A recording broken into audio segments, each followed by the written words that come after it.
Kalau kita minta rezeki kepada Allah,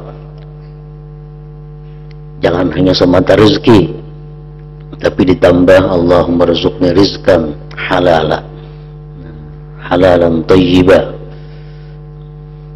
Karena rezeki bisa keuntungan yang haram disebut rezeki, keuntungan yang halal disebut rezeki juga.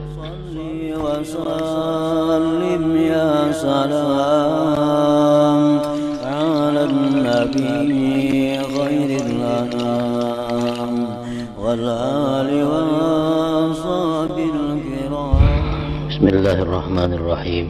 Alhamdulillahirabbil alamin. Wa bihi nasta'in ala umurid dunya waddin. Wassalatu wassalamu ala asyrafil anbiya wal mursalin Sayyidina Maulana Muhammadin wa ala alihi wa sahbihi ajmain. Seandainya engkau berkata, sekarang terangkanlah apa yang disebut takwa itu.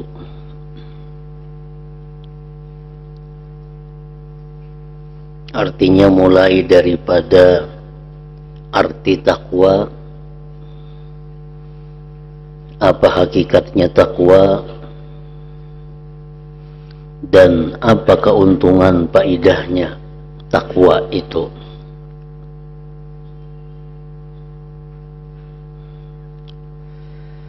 Sekarang terangkanlah apa yang disebut takwa itu, supaya aku mengerti.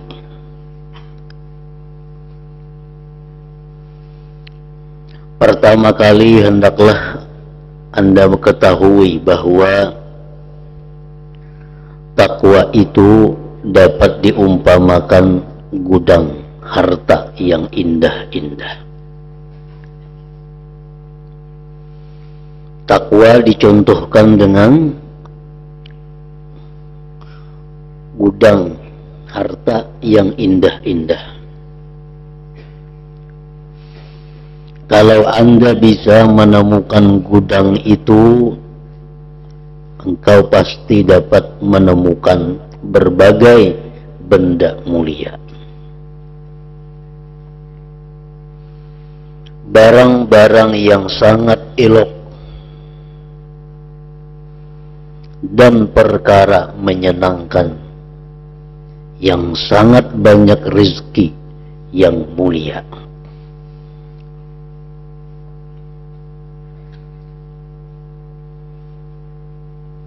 Kenapa disebut rezeki yang mulia? Karena rezeki itu adalah ada yang halal, ada yang haram. Jadi rezeki itu dalam pandangan ulama ahlu sunnah wal jamaah, rezeki itu bisa halal, bisa haram. Yang halal disebut rezeki yang mulia. Makanya kalau kita minta rezeki kepada Allah, jangan hanya semata rezeki, tapi ditambah Allahumma rzuqni rizqan halala, halalan thayyiba. Karena rezeki bisa keuntungan yang haram disebut rezeki, keuntungan yang halal disebut rezeki juga. Barang-barang yang sangat elok dan perkara menyenangkan yang sangat banyak rezeki yang mulia.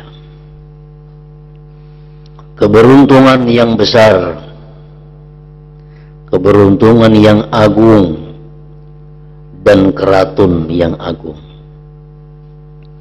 Seolah-olah kebaikan dunia dan akhirat dikumpulkan menjadi satu, lalu diletakkan di bawah satu pekerti, yaitu takwa ngarannya.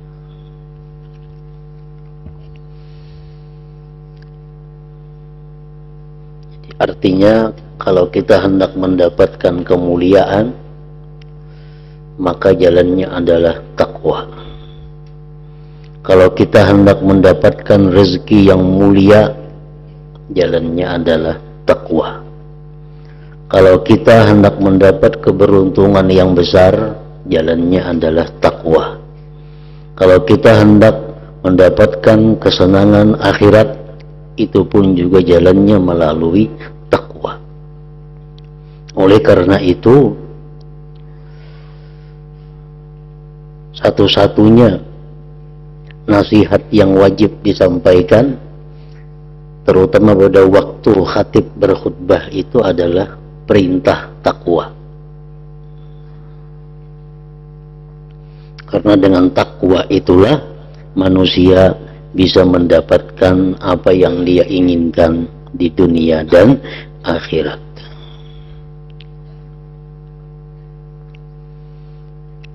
Cobalah renungkan apa yang ada di dalam Al-Quran, yaitu ayat-ayat yang menuturkan masalah takwa. Sangat banyak dalam Al-Quran anjuran-anjuran, baik yang tegas atau yang sindiran atau yang isyarat kepada takwa ini.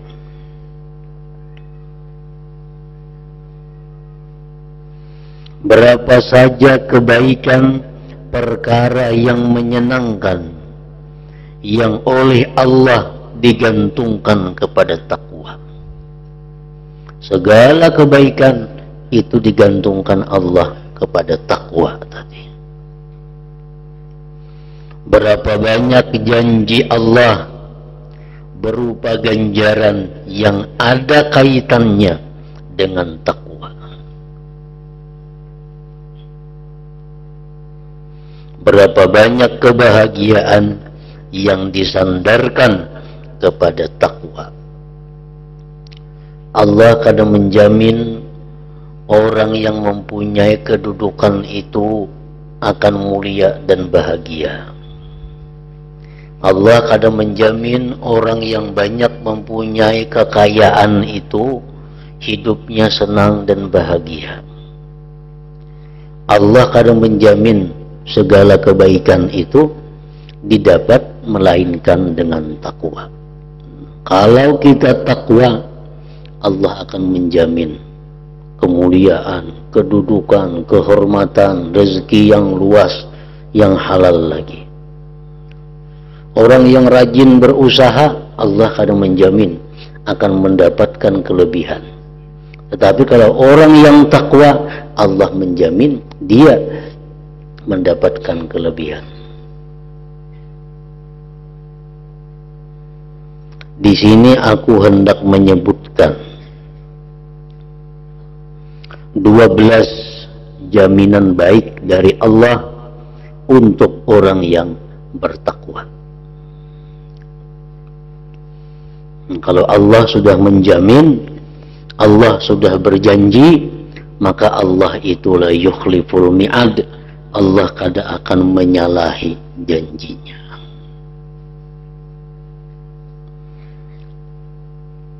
$12 janji dari Allah untuk diberikan kepada orang takwa. 1. Pujian dan sanjungan dari Allah.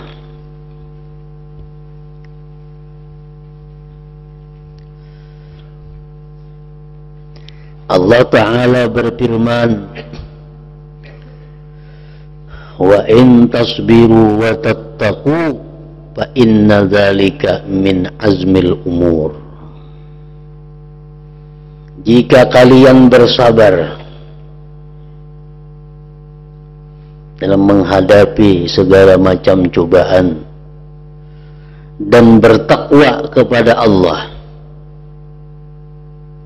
maka yang demikian itu termasuk urusan yang patut diutamakan. Artinya, orang yang mampu menahan diri daripada keluh kasah dan dia bertakwa, maka orang itu patut diutamakan. Nah, ini merupakan sanjungan, pujian dari Allah kepada orang yang takwa. Apabila Allah menyanjung Allah memuji, maka malaikat terutama Jibril akan menyanjung dan memuji kepada orang itu. Bila Jibril menyanjung memuji orang itu, malaikat-malaikat lain pun ikut menyanjung dan memuji orang itu. Nah, bila malaikat sudah memuji menyanjung orang itu, maka manusia di bumi akan ikut menyanjung dan memuji orang itu, terutama orang-orang yang beriman, bertakwa kepada Allah Subhanahu wa ta'ala. Allah kadang mengatakan bahwa orang kaya itu utama, memuji orang kaya, kadada. Allah kadang pernah memuji orang-orang yang punya kedudukan martabat tinggi. Allah kadang pernah memuji orang-orang yang hartawan. Tetapi Allah memuji, menyanjung orang yang takwa. Bila mana Allah menyanjung seseorang, maka orang-orang yang ada hubungannya dekat dengan Allah akan ikut menyanjung, akan ikut memuji, menghargai. Siapa yang dekat dengan Allah? Malaikat, terutama Jibril, malaikat lainnya, dan orang-orang yang beriman, manusia-manusia beriman yang berada di bumi ini. Nah, pertama sanjungan diberikan Allah. Yang kedua, terjaga dan terpelihara dari musuh.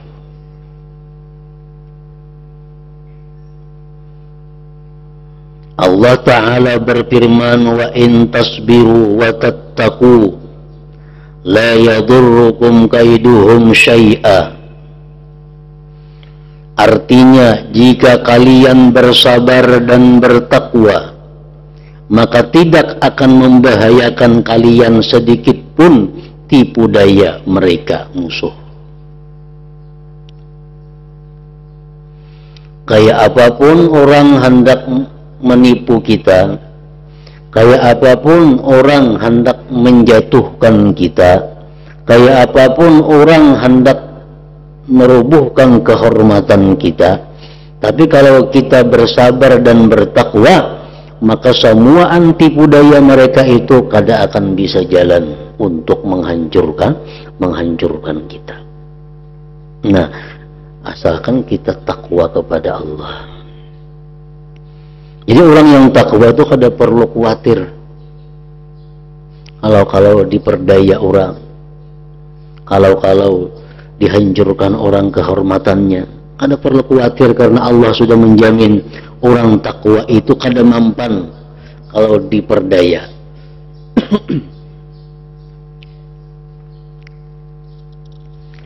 Yang ketiga, jaminan Allah kepada orang yang takwa, diberi kekuatan dan pertolongan.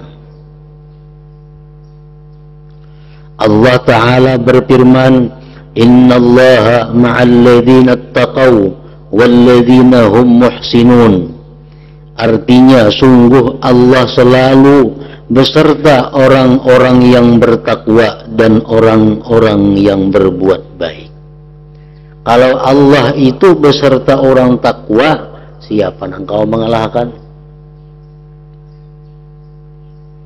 Kita yang misalnya dalam dunia aja, contohnya bakawan lawan orang yang jagau, siapa yang wani lawan kita? Siapa yang mampu mengalahkan kita? Nah, apalagi orang yang takwa itu beserta Allah, artinya beserta pengawasan Allah, beserta perlindungan Allah, beserta pemeliharaan Allah. Siapa yang kawa? Hendak bermacam-macam dengan orang yang takwa itu. Allah menjamin, Allah selalu beserta orang-orang yang bertakwa dan orang-orang yang berbuat baik.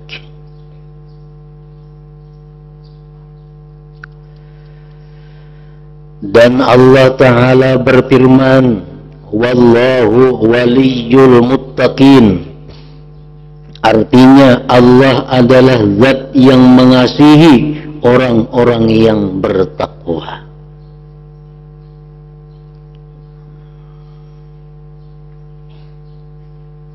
Allah mengasihi, mencintai. Waliullah itu artinya kekasih Allah, kecintaan Allah.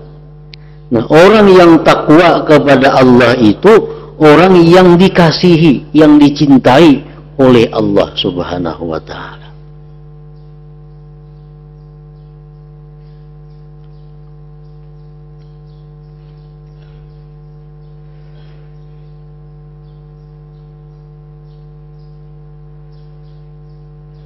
Yang keempat, selamat dari mara bahaya dan diberi rezeki halal.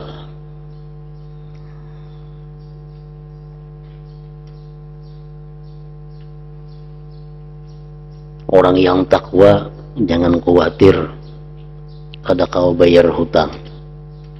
Orang yang takwa jangan khawatir kada kau menyekolahkan anak. Orang yang takwa jangan khawatir kada berisi tempat tinggal. Orang yang takwa jangan khawatir hidup susah, karena Allah menjamin orang yang takwa itu diberi rezeki yang halal.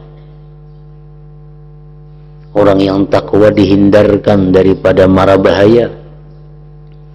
Allah Ta'ala berfirman, wa may yattaqillaha yaj'al lahu makhraja wa yarzuqhu min haitsu la yahtasib.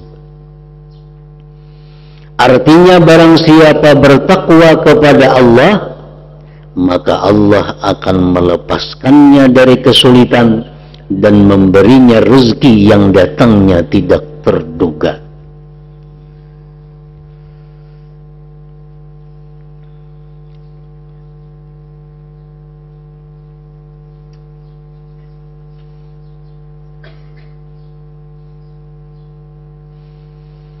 Barang siapa bertakwa kepada Allah, maka Allah akan melepaskannya dari kesulitan dan memberinya rezeki yang datangnya tidak terduga.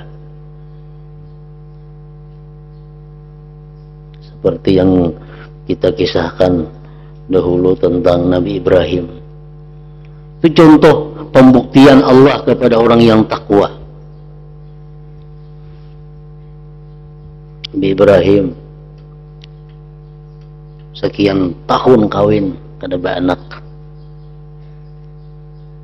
Begitu dapat anak, Allah memerintahkan untuk menyembelih anak itu.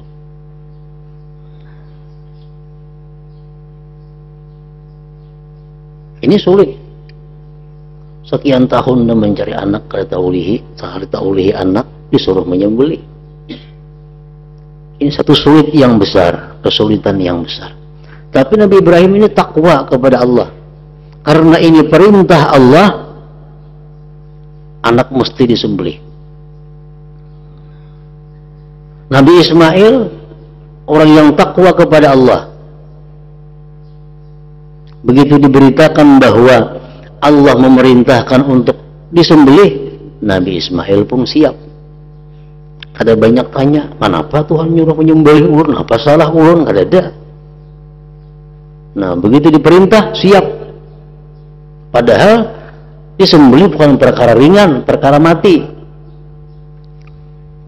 Nah, tapi karena ini dua orang takwa, Allah berikan jalan keluar dan rezeki yang tak terduga-duga. Akhirnya apa? Akhirnya Ismail selamat, Nabi Ibrahim pun selamat, kada jadi menyembelih anaknya, dan didatangkan kibas dari surga untuk disembelih sebagai gantian nyawa Nabi Ismail alaihissalam. Nah, didugalah datangnya kibas dari surga, kada terduga-duga. Ada datang kibas dari surga. Nah, itu contoh bahwa orang yang takwa itu pasti mendapatkan jalan keluar dari segala kesulitan. Dan orang yang takwa kepada Allah itu akan dapat rezeki kada terkira-kira, kada terduga-duga. Yang kelima, jaminan Allah kepada orang yang takwa itu bagusnya amal.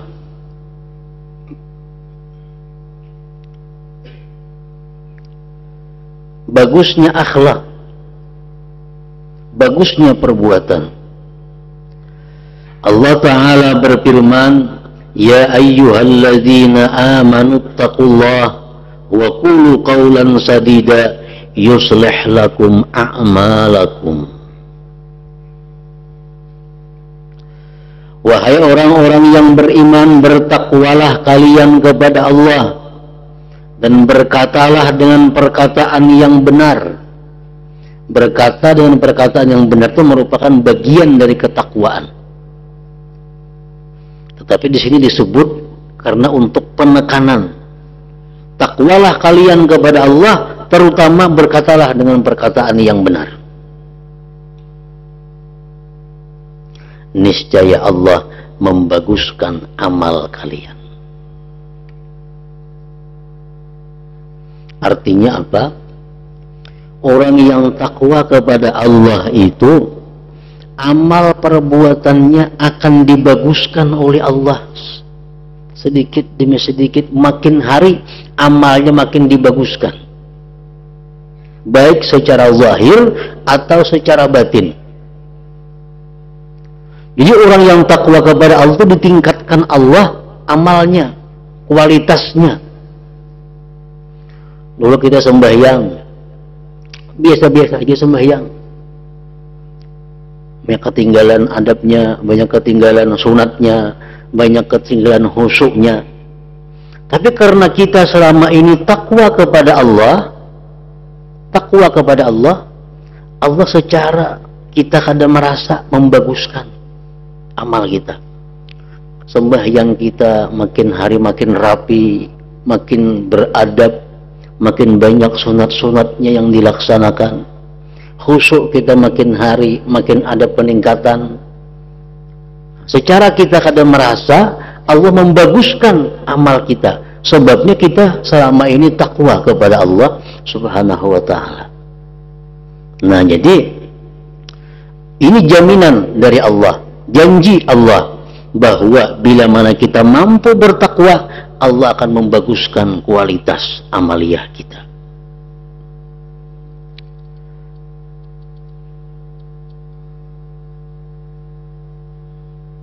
Kalau kita melatih, kan kita sudah tahu macam sembahyang umpamanya, kita sudah tahu kayak apa mengangkat takbir nang bujur, tahu sudah.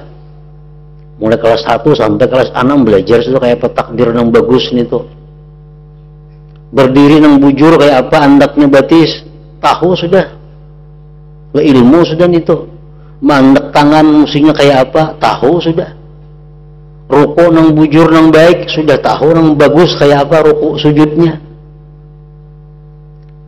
Tapi umumnya kada kau mengamalkan itu. Hanya mbak belajaran bahwa sembahyang itu mandak batis ya sakilan kah jarangnya jaraknya.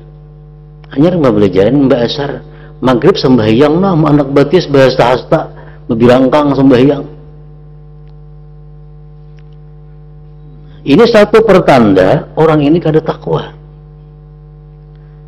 Sebab dengan takwa kepada Allah, Allah akan turun tangan langsung tanpa kita sadari, membaguskan kualitas amal kita.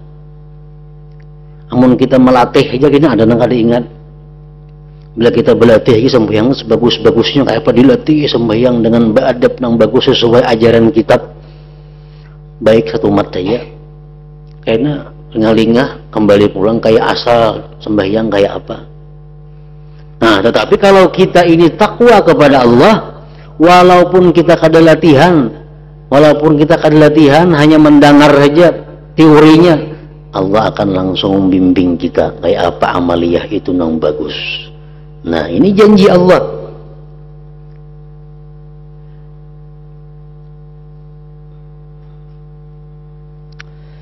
Yang keenam, janji Allah kepada orang yang takwa, terampunkannya dosa-dosa.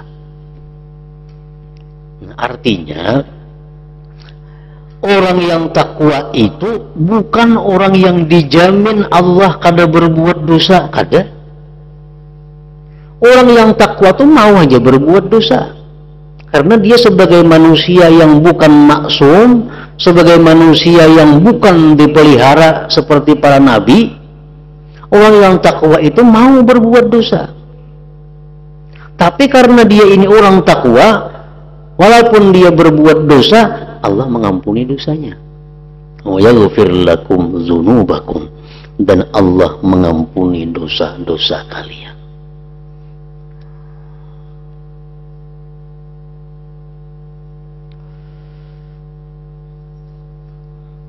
Yang ketujuh, dicintai Allah. Ini yang paling penting. Orang yang takwa itu dicintai Allah. Amun kita dicintai Allah, paling nyaman sudah. Napa nang kita hendak diberi Allah. Kalau itu dilihat Allah baik untuk kita. Kalau kita beribadah kurang, Allah kada sarik.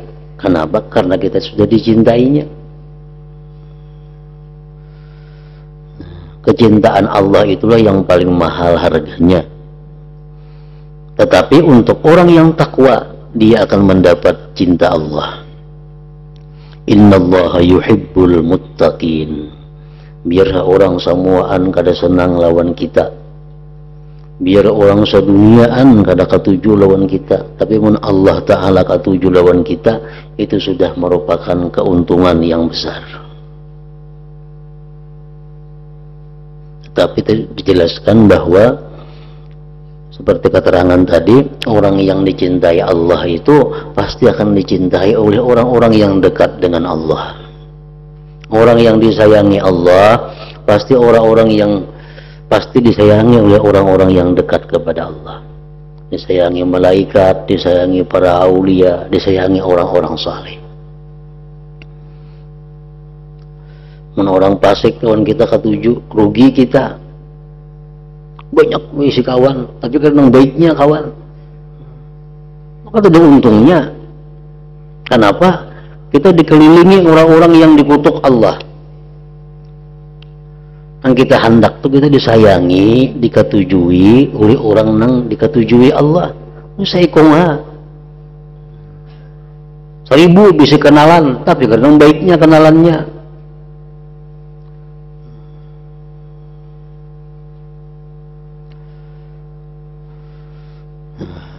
Innallaha yuhibbul muttaqin. Artinya sungguh Allah mencintai orang-orang yang bertakwa. 8, diterimanya amal. Nah ini penting lagi. Orang yang dicintai itu amalnya mesti kada karuan peribasa, tetap diterima Allah. Karena cintanya sudah bertunggu. Nah orang yang takwa ini mana dicintai Allah, amalnya diterima Allah. Sebijinya bacaan diterima Allah. Setengah bijinya beramal diterima Allah. Diterimanya amal. Allah Ta'ala berfirman, innama yataqabbalullah minal muttaqin. Artinya Allah hanya menerima amal yang datangnya dari orang-orang yang bertakwa. Dalam kitab Nahwu dijelaskan artinya innama itu lil hasar, terbatas. Allah hanya menerima amal itu terbatas untuk orang-orang yang takwa. Artinya apa pahamannya? Amun kita kada takwa kepada Allah, kita beramal, Allah kada menerima. Nah, itu pahamannya. Sembahyang. Kalau kita sebelum sembahyang itu kada orang takwa, Allah kada menerima sembahyang kita. Berzakat. Kalau sebelum berzakat itu kita bukan orang takwa, Allah kada menerima zakatnya. Membaca Quran, berzikir, bersalawat. Kalau sebelumnya itu kita bukan orang takwa, sia-sia, Allah kada akan menerima itu. Kenapa? Karena Allah hanya terbatas, hanya menerima amal yang datangnya dari orang-orang yang bertakwa. Nah makanya Begitu kita hendak beramal, hendak berbacaan, kita disuruh dulu beristighfar, disuruh minta ampun kepada Allah, suruh kita minta ampun supaya kita bersih daripada dosa-dosa. Disuruh kita menghadirkan hati, ya Allah, hamba berniat, mulai saat ini hamba berniat akan selalu menjunjung perintah-Mu dan selalu menjauhi apa yang dilarang. Jadi takwa ngarannya tuh, kan takwa tuh menjunjung perintah Allah, menjauhi larangan Allah, itu takwa. Jadi sebelum kita sembahyang, kita istighfar, minta ampun segala dosa kepada Allah. Yang kedua, kita niatkan di hati kita, ya Allah, sejak ini hamba berniat untuk selalu menjunjung perintah Engkau dan menjauhi larangan Engkau. Nah, jadi orang takwa sudah, asal bujur-bujur niatnya, artinya keyakinan bulat di dalam hati. Nah, sudah itu hanya ayo lagi a'udzubillahi minasyaitonirrajim, bismillahirrahmanirrahim, yasin. Nah, diterima Allah yasinnya. Anu kita muntung bah menyambat orang, atau yang bah makan nang kada baik, atau untuk berbuat maksiat macam-macam, minta ampun kada, anak jadi orang takwa kada, langsung Allahu Akbar, adanya Allah menerima itu. Kenapa? Karena waktu kita beribadah, posisi kita orang yang dibenci Allah. Nah, posisi kita posisi orang yang dibenci oleh Allah. Mbah nyambeti orang, mbah memfitnah orang, sampai sembahyang pelanggaran Allahu Akbar, nah kada Allah menerima masa bayangnya. Kenapa? Karena kita masih lagi disariki Allah, langsung menyembah lawannya lah. Hendaknya kita minta ampun dahulu.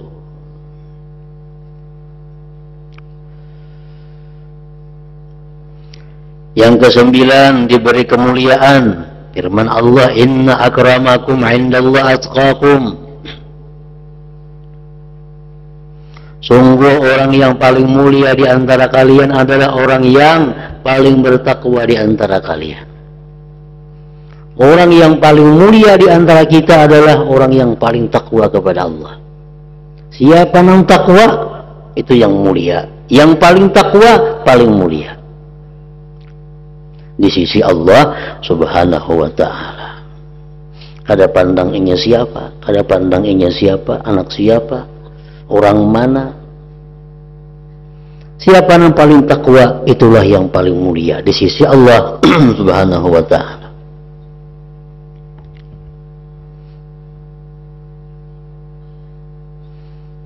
Allah Subhanahu wa ta'ala membuktikan sebagaimana tersebut dalam kitab Manhajus Sawi.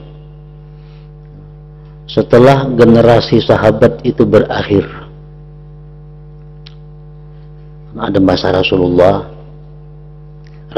wafat, ngarannya generasi sahabat. Generasi sahabat ini habis, timbul generasi apa lagi? Tabi'in. Pada generasi tabi'in, ini generasi yang terakhir yang disebut Nabi generasi terbaik. Jadi Nabi, generasi yang terbaik adalah generasiku, kemudian generasi sahabat, kemudian generasi berikutnya tabi'in. Nah, Allah membuktikan bahwa pada masa generasi tabi'in itu orang-orang yang paling alim, orang-orang yang paling banyak diberi Allah ilmu. Siapa? 6 dari 7 orang itu asalnya adalah budak yang dimerdekakan. Karena mereka takwa kepada Allah, Allah memuliakan mereka dengan ilmu-ilmu dan macam-macam kelebihan. Di Mekah, siapa yang paling alim di Mekah sesudah generasi sahabat itu berakhir? Atha bin Abi Rabah, seorang hitam budak. Jadi hadir di pengajian Atha orang-orang mulia, orang-orang yang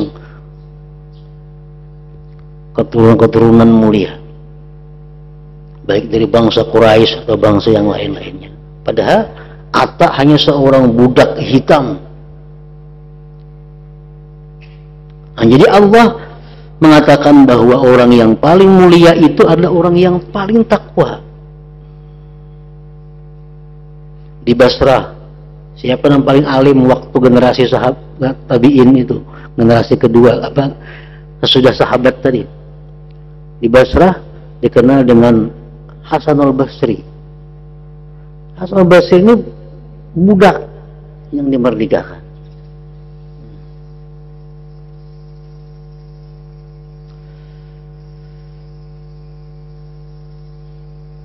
Jadi mencari kemuliaan yang paling mudah, yang paling inting ongkosnya takwa.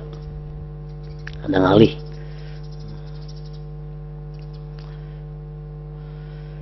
Yang ke-10, janji Allah kepada orang takwa, kabar gembira menjelang mati. Nah, menjelang mati dikabari gembira sudah. Allah Ta'ala berfirman, alladzina amanu wa kanu yattaqun lahumul busyra fil hayatid dunya wa fil akhirah. Artinya, orang-orang yang beriman dan senantiasa bertakwa, mereka akan memperoleh kabar gembira dari Allah selama hidup di dunia dan di akhirat. Artinya apa? Begitu inya menjelang kematian, sudah diperlihatkan Allah tempat surga yang akan ditempatinya. Nah, kabar gembira. Kabar gembira.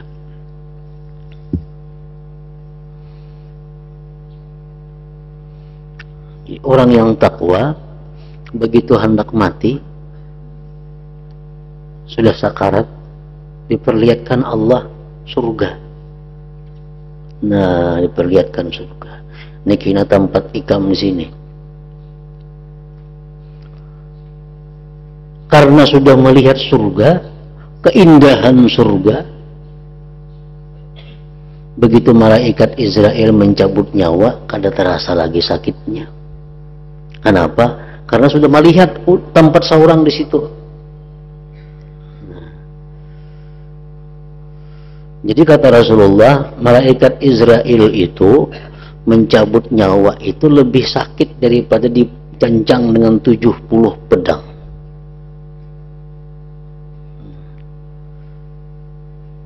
Kita sabila gigi sakit, kayak apa sakitnya? Pancaran sudah banyu mata. Sabila gigi sakit. Bayangkan 20 gigi yang sakit. Kada kalau bicara lagi kita. Hanya sabila jeriji kita bangkak, sudah sakit. Nah, orang sakarat itu sakit seluruh tubuh. Orang sakarat itu seluruh tubuh sakit. Tapi karena inya ini melihat surga, orang takwa ini ditampilkan naik sini dia tanpa tikam, melihat bidadari dan sebagainya, sakit tadi kada terasa lagi. Lain hal orang nang kada takwa, mana sudah sakit dilihat akan pulang neraka. Beluman lagi masuk neraka dilihat, nah sini dina wadahnya.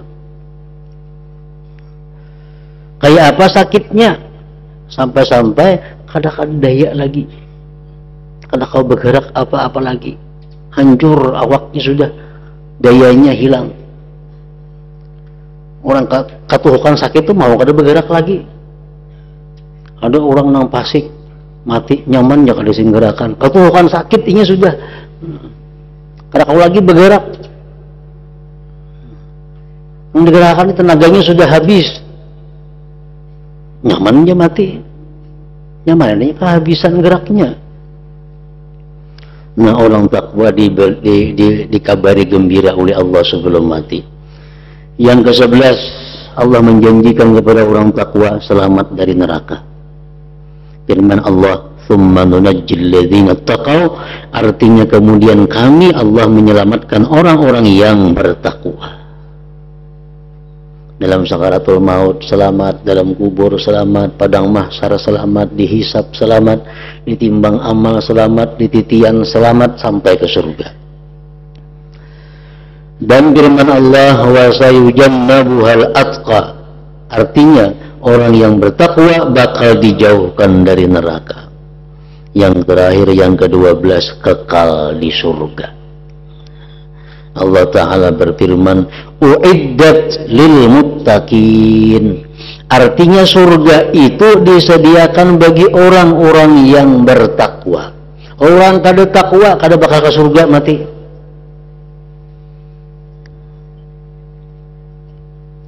Itu sudah ditegaskan dalam Al-Quran. Allah berjanji, Allah Maha Suci ingkar janji, Allah mustahil ingkar janji. Kalau hendak masuk surga, kada ada jalan lain, mesti takwa jalannya. Harganya surga, takwa. Siapa haja kita, kalau kita kada takwa, kada kalah ke surga. Allah kada mengatakan surga itu bagi orang ini, orang itu, orang ini, orang kada ada. Hanya Allah mengatakan bahwa uiddat lil muttaqin. Uiddat artinya disediakan surga. Artinya surga ini diulah, dibikin, dibentuk sagan orang-orang yang bertakwa. Nah, jadi kita usaha sesungguh-sungguhnya bahwa kita mati itu kita tital orang takwa. Itu berusaha dengan sungguh supaya kita ini waktu mati itu tital kita ini orang yang takwa. Bila kadang jam itu kada bakal ke surga. Nah, semua ayat ini menerangkan hal-hal yang menyenangkan dan keberuntungan di dunia dan akhirat di bawah pekerti takwa ini. Karena itu janganlah engkau melupakan bagian engkau dari pekerti takwa ini, wahai orang yang baik.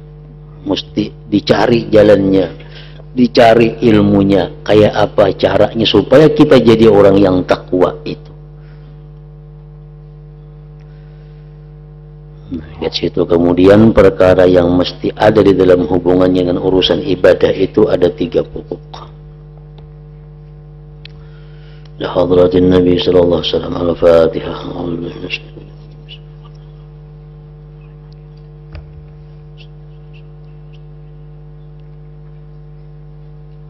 بسم الله الرحمن الرحيم. الحمد لله رب العالمين. اللهم صل وسلم على سيدنا محمد وآله وصحبه أجمعين. اللهم اغفر لنا ما أخطأنا وما تحمدنا وما أسررنا وما أعلنا وما أسرفنا وما أنت أعلم به منا.